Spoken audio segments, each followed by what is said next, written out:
Hi folks, welcome back to the channel. Now, last month I asked for your input and I was going to do a little Q&A session. It's taken a while, but eventually here we are, and I'm going to answer some of those questions you put to me. So some of the questions are from fellow YouTubers and others from just fans of the channel. And for those of you who aren't familiar with some of these channels, I do encourage you to go and check out the channels. I will be putting a link to their channels in the description. There are some fantastically talented photographers here on YouTube who don't get a look in because of the big channels. So again, yeah, please go and check out their channels after you've watched this video. So in no particular order, I'll just pick somebody to kick it off, and we'll start with Andrew Hamilton of Andrew Hamilton Photography. And he asks, has becoming a YouTube creator changed the way you view photography? Have your attitudes towards locations changed and compositions? And have you kept the same genres pre and post YouTube? And why did I decide to become a creator? So that's quite a lot there. So we'll start with the first question there, which is, has becoming a YouTube creator changed the way you view photography? Yes, several reasons. One, you realise how little you actually know about photography and how much more you still have to learn. I'd also say that yeah, there is that pressure to constantly go out and make videos, which kind of comes into one of the other things, is just how have your attitudes towards choosing locations and compositions changed, because yes, you are looking for something that's new and exciting. Yes, you can revisit the same location and do some different shots, and that's sometimes a good idea to do, but often you're trying to find something that's new and exciting to include in a YouTube video, and that's not always the easiest thing to do. The next part was, have you kept the same genres pre and post YouTube? No.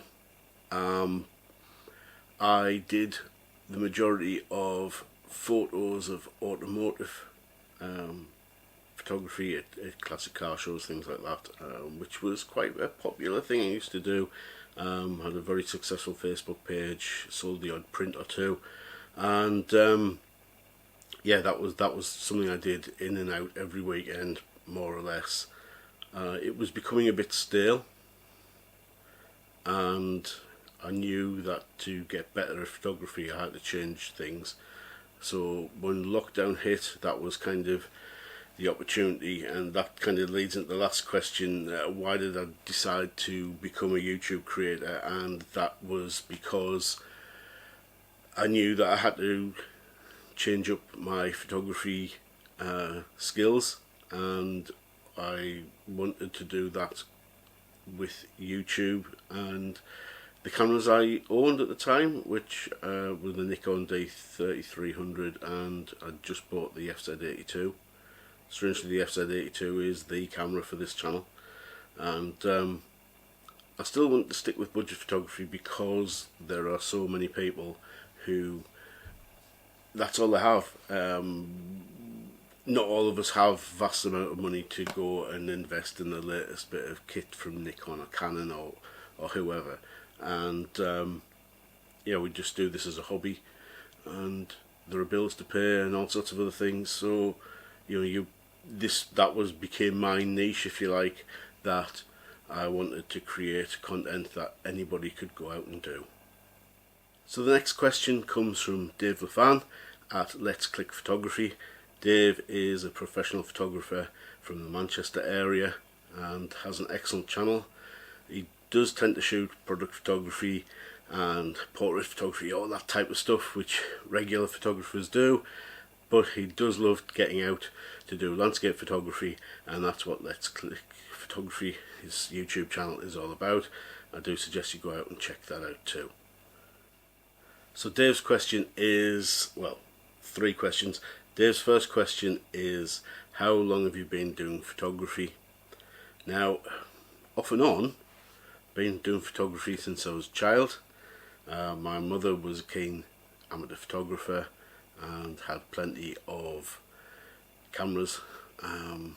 She had a Zenith and a few other cameras, and when I was about, I think it was in late primary school, she gave me this, which is a little Boots Barrett camera from, I think she bought that late 60s, and I put film in that when we went out and did some photography around Newcastle and a few other places, and yeah, I caught the bug then.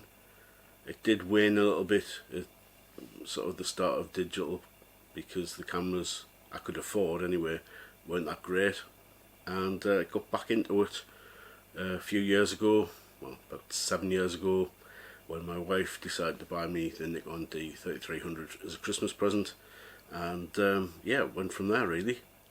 So I'm guessing that kind of answers the second question, which is what inspired me to pick up a camera in the first place, and yeah, that was my mum. So yeah, if she was the reason I got into photography.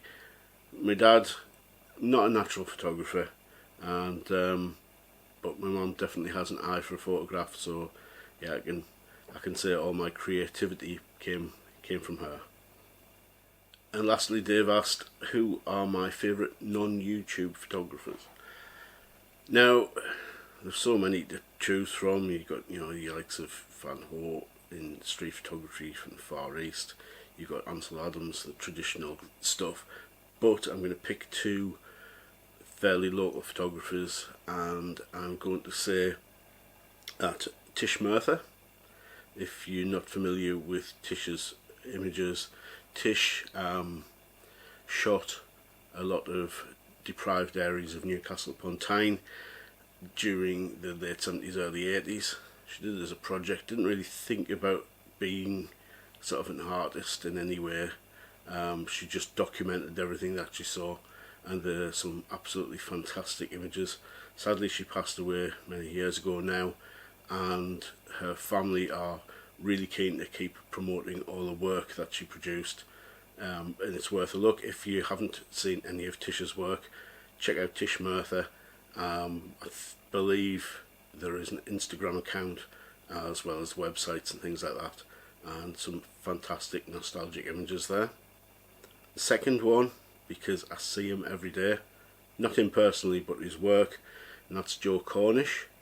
If you're not familiar with Joe does a lot of landscape photography around the North Yorkshire area particularly, and we have about sort of 24 Joe Cornish images up around in the college where I work.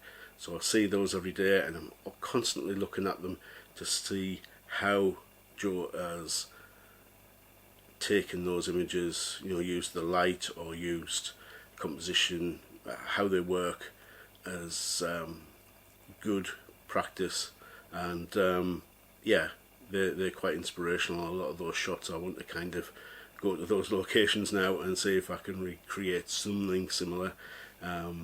Obviously lights change and the actual places obviously change as well over time, but yeah, that would be quite a cool little project to recreate Joe's work in my own style. And yeah, those are the two, I guess, that I would say as two inspirational photographers, favourite photographers that aren't on YouTube. Next question comes from Rob Bishop. Rob Bishop Photography, excellent channel. Go and check Rob's channel out. He's quite a successful little channel now, and there's good reasons for that. Video production's excellent, and all the advice and reviews he does, brilliant. So his question is, how do you think the ever-improving technology such as smartphones and AI is going to affect photography and photographers in the next 10 years? Wow, there's a big can of worms to open. I think we've already seen the devastating effect that phones have had on the compact camera market. Nikon hardly offer anything compact lately. I think they do one bridge camera, that's about it. Killed everything else off. Canon, similarly, I think its bridge camera is the basic camera you can buy now. Nikon has just killed off their entry-level DSLRs as well, bringing out entry-level mirrorless but at much increased cost.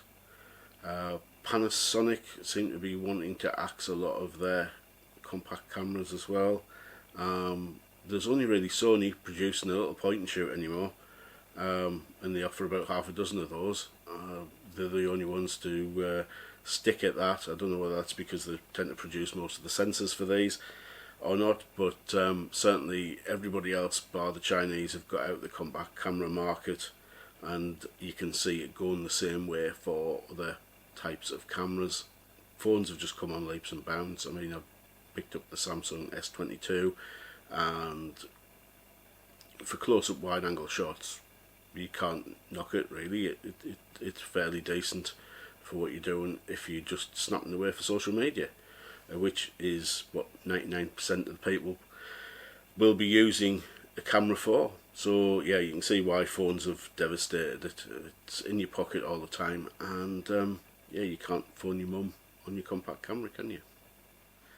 I do also see that the rise of AI could also trigger a rise in the use of film again, simply because what you've got on film is real and it can't be manipulated to the same extent that you can with a digital file.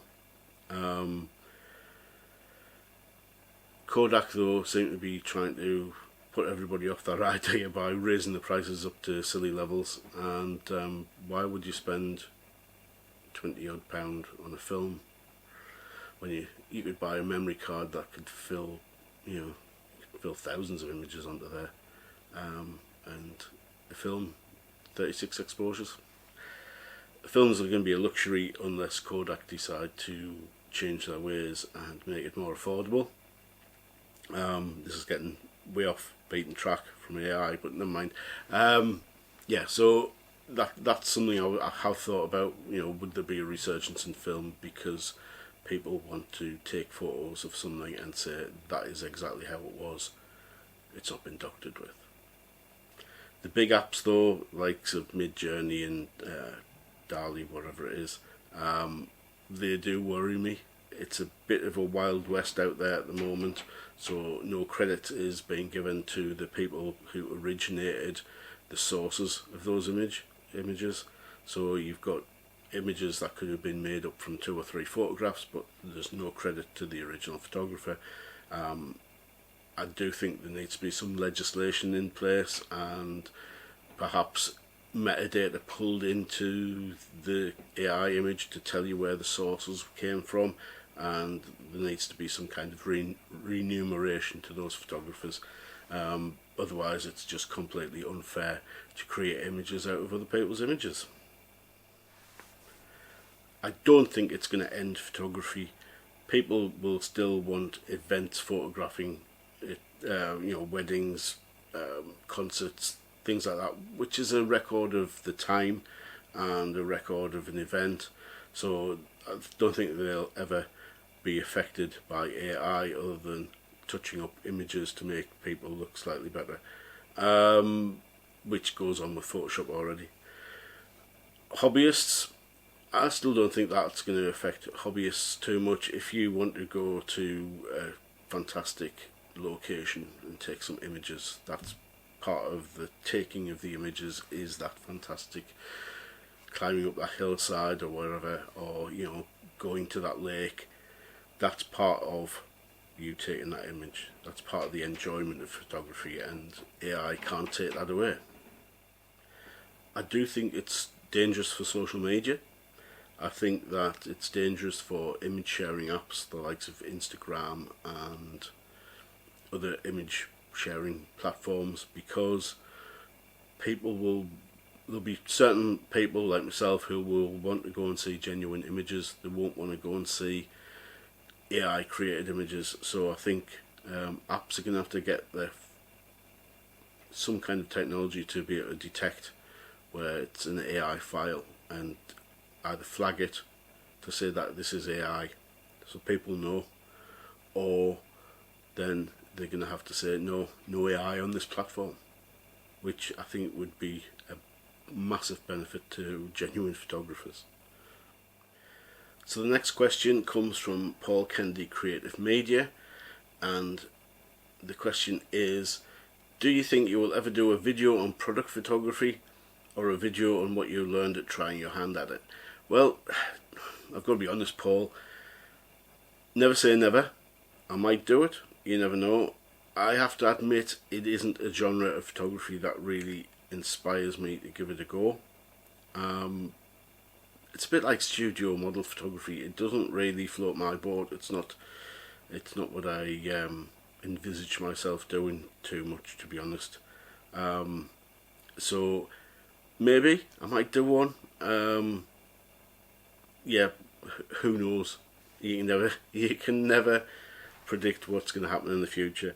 But I will say that if anybody's watching this and they do like product photography and find it really fascinating and interesting, go out and check Paul's channel out. He does do a lot of product photography videos, and yeah, he's got real talent at it, and yeah, enjoy Paul's channel. Go and check that out.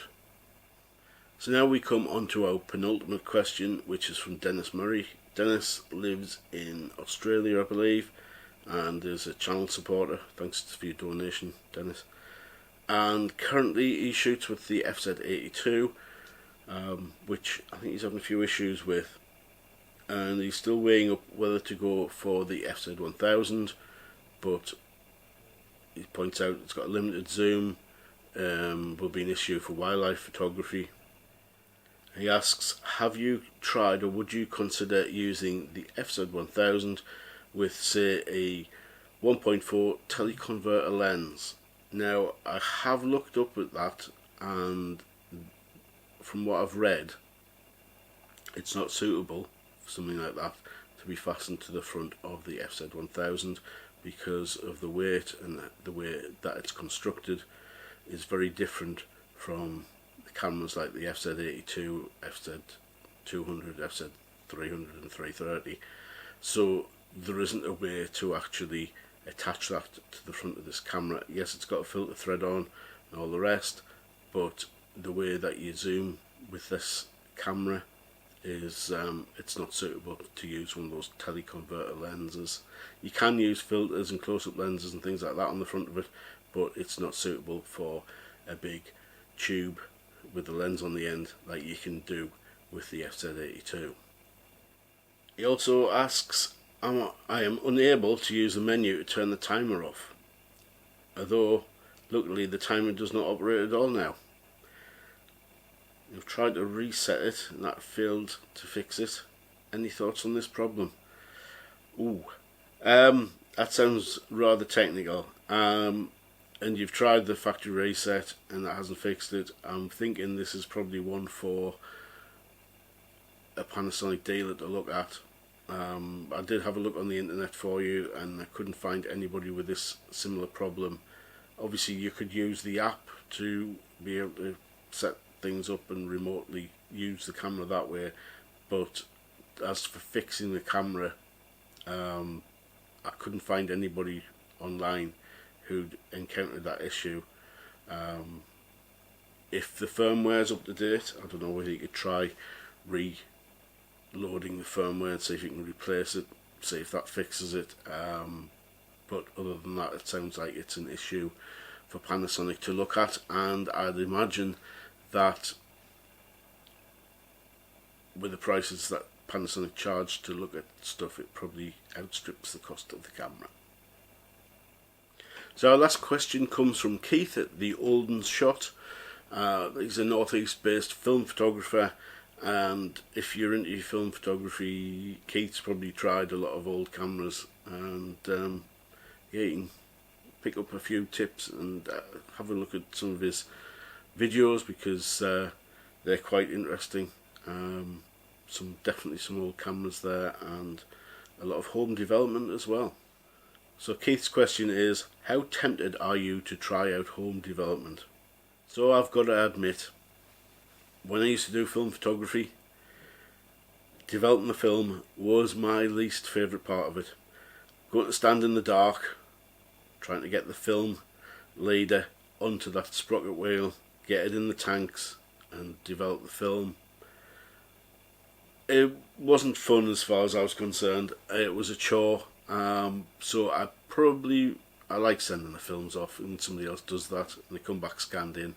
I don't have to do any of that. However, saying that, I would absolutely love to have my own dark room where I could develop prints and things like that. That for me was a fantastic part of film photography and definitely something I'd like to try again. So thank you very much for all your questions. I hope I've answered them as well as I could, and you've enjoyed the hearing back what I've got to say. Thank you very much for watching again, and I hope to see you in another video, and hopefully outdoors taking some photos somewhere.